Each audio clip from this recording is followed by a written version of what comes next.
Welcome to the notes book guys. मेरा नाम है डॉली और हम पढ़ रहे हैं करंट के topic.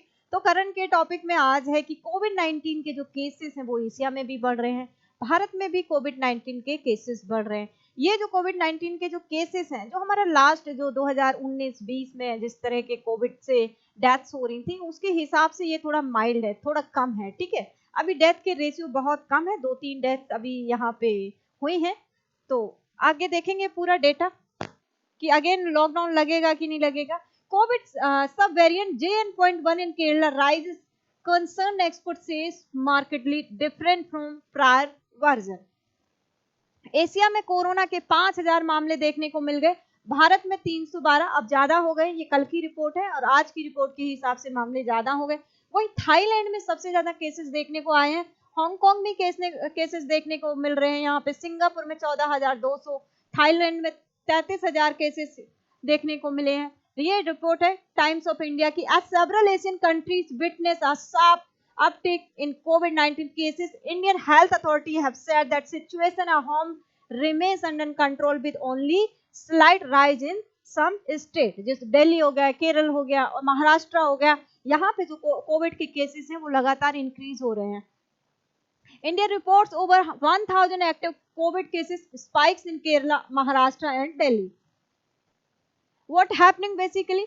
As of May 26, 2025, India is experiencing a concerning but currently manageable resurgence of COVID-19 with active cases exceeding 1,000 for the first time this year. Kerala है, Maharashtra and Delhi. The current surge is primarily driven by Omicron subvariant notably. ये क्या है? ये JN.1 study of findings dominance account for 53% of sequence samples. Symptoms क्या है? Resemble common viral हो गया, जैसे low grade fever हो गया, throat infection हो गया, है ना? ये mild है। BA.2 क्या है? Prevalence 20%, अब well established variant known for its immune escape characteristic, emerging variant NV1.8.1 and LF.7 currently listed by WHO variants under monitoring, subject to detailed economic surveillance by ICMR and INSACOG labs. अब केरला में state wise देख लेंगे। केरल में active case 430 rising sharply from 95 on May 19। उसके बाद death reports this month two deaths यहाँ पे report हुई। मोस्ट अफेक्टेड डिस्ट्रिक्ट है Ernakulam, Thiruvananthapuram and Kozhikode. Health response measure enhance hospital based surveillance, जैसे कोविड-19 में आपने देखा होगा कि ज्यादा से ज्यादा बेड की उपलब्ध करवाना, हॉस्पिटल को एकदम रेडी रखना, है ना। Expanded genome sequence effort, public health जो एडवाइजरी होती है issue across school and work place, इनको क्लोज कर देना। अभी तो क्लोज नहीं हुए हैं खैर। तो महाराष्ट्र में एक्टिव केस 29 है, रिपोर्टेड डेथ है महाराष्ट्र में सबसे ज्यादा है, 4 हो गई। High incident district Mumbai Pune Thane है, यहाँ पे बहुत ज्यादा क्या है खतरा बढ़ रहा हुआ है, मुंबई पुणे थाने। यहाँ पे जो कोविड के टाइम जिस हिसाब से क्या होता था, टेस्टिंग शुरू हो गई थी, ठीक है। ये जो वेरिएशन है, जो अभी वेरिएंट आया है, वो लंग पे इफेक्ट नहीं डालता है, वो नोज पे इफेक्ट डालता है, थ्रोट पे इफेक्ट डालता है, लंग पे नहीं इफेक्ट डालता है। जो कोविड-19 आया था वो लंग्स पे इफेक्ट डालता था, ठीक है।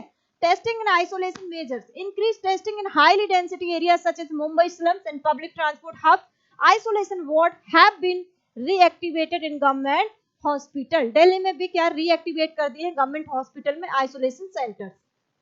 Covid alert in India 1009 overall active cases. अभी मैंने आपको 2-2:30 बजे का ये डेटा है, 2-2:30 बजे 1009 के करीब केस आ गए थे, ये करंट का डेटा है। 104 दिल्ली में, 209 महाराष्ट्र में, 47 कर्नाटका में, 430 इन Kerala. Delhi active case 104, official statement. Delhi Health Minister Pankaj Singh emphasizes that the situation is not alarming but does require vigilance. ठीक है। इंफ्रास्ट्रक्चर आइसोलेशन वार्ड एक्टिवेटेड, मैंने अभी बताया, Loknayak and GTV Nagar hospital. Continuous monitoring of ICU and oxygen bed availability in under way. ये massive covid surge in Hong Kong की ये condition है, ठीक है, किस तरह से बढ़ा है हांगकांग में एक्टिव कोविड-19। ये तो कल का डेटा है, अब डेटा अलग हो गया है। नेशनल ओवरव्यू की बात करेंगे, total active cases 109, active case on Monday 19 मई 19 को 257 थे. This represents a nearly four-fold increase within a week, indicating a sharp rise in community level transmission trend. A marginal uptick in the daily positivity rate, particularly in high incident state. तो Covid 19 के time जब guideline जारी हुई थी तो क्या क्या था कि सैनिटाइज करें, हैंड वॉश करें, हैंड वॉश करके खाना खाएं, डिस्टेंस मेंटेन करें, मास्क यूज करें, पब्लिक गैदरिंग में जाने के लिए बचे, है ना. और जहाँ पे जैसे बस स्टैंड हो गया, रेलवे स्टेशन हो गया, वहाँ पे मास्क लगा के जाएं. रेस्टोरेंट हो गया, वहाँ बहुत ज़्यादा भीड़ होते हैं. कॉलेज हो गया, वहाँ पे सारे लोग मास्क लगा के जाएं, सैनिटाइजर लेके जाएं.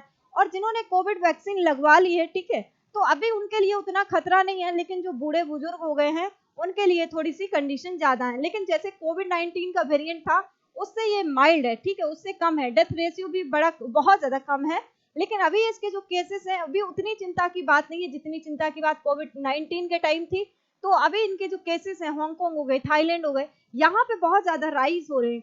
बट इंडिया में भी धीरे धीरे राइज हो रहे हैं. 3 जो मेजर सिटीज हो गई, केरल हो गई, कर्नाटक हो गई, पुणे में सबसे ज्यादा केसेस हैं, उसके बाद दिल्ली हो गई, जो मेन सिटी है इंडिया की. यहाँ पे क्या है, लोग एक दूसरे से कनेक्ट हो रहे हैं, तो इसलिए ये स्प्रेड हो रहा है.